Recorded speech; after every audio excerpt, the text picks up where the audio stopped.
What's up, guys? I just wanted to do a quick video on talking about ISOs on a camera.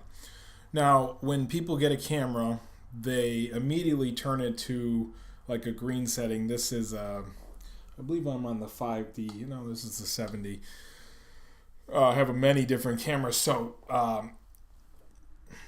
what they usually do right out of the box is they grab the camera and they switch it to some sort of portrait mode or something, and it's green.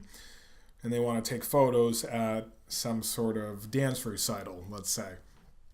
So what you need to do is move it to M, which means manual, and start looking at your ISOs, which is the image sensitivity of the picture.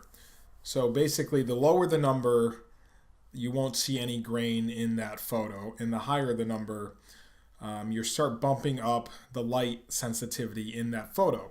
So the higher the number, let's say for instance, you're in a really dark setting and there's like a little bit of light, you want to bump that ISO to the highest number you can possibly go. On this camera, it only goes up to 6400. On my 5D Mark III, it's a little bit higher. I think it's 128 or something.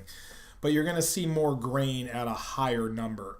But I would say to bump that when you're in a darker setting. Now, if somebody's on stage and you have a long lens, this is a really long lens, and you want to take a picture, normally people put their cameras into where the flash pops up, but it just illuminates the back of somebody's head when you're trying to capture a picture of your kid or something like that.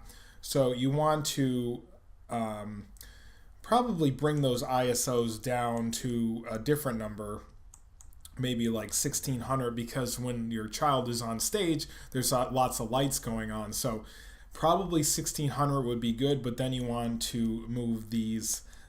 This is your shutter speed, so you want to play around with that as well.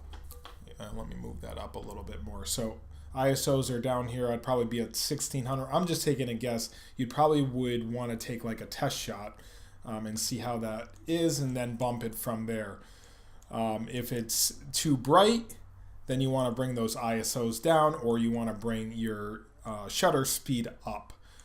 So hopefully this helps with a tip on ISOs. That's what I would say to do. Bring it into manual. Start playing around with the image sensitivity of your photo. Remember, the higher the number, the more grain you're going to get in the photo, but you're going to get it brighter and probably be able to snap a better shot as opposed to putting it in like portrait mode. So that's my advice when you're just starting out. Put it into manual, bump your ISOs. Also, I wouldn't worry so much about your aperture. This is the number here as I zoom in. Usually as you zoom in, the number is going to be 5.6. So you probably want to bump your ISOs because you're not going to have something starting out that is 2.8, the aperture being 2.8. That's when you want to get a better lens on that, you're going to be spending more money. So that's my advice.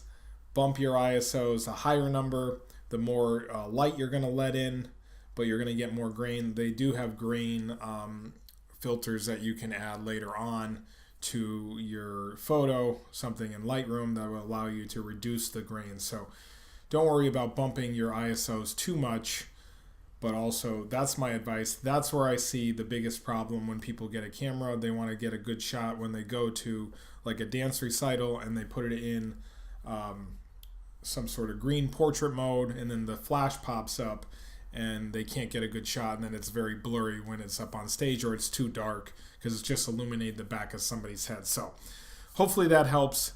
Again, like, comment, and subscribe, and we'll talk to you guys soon with another camera tip.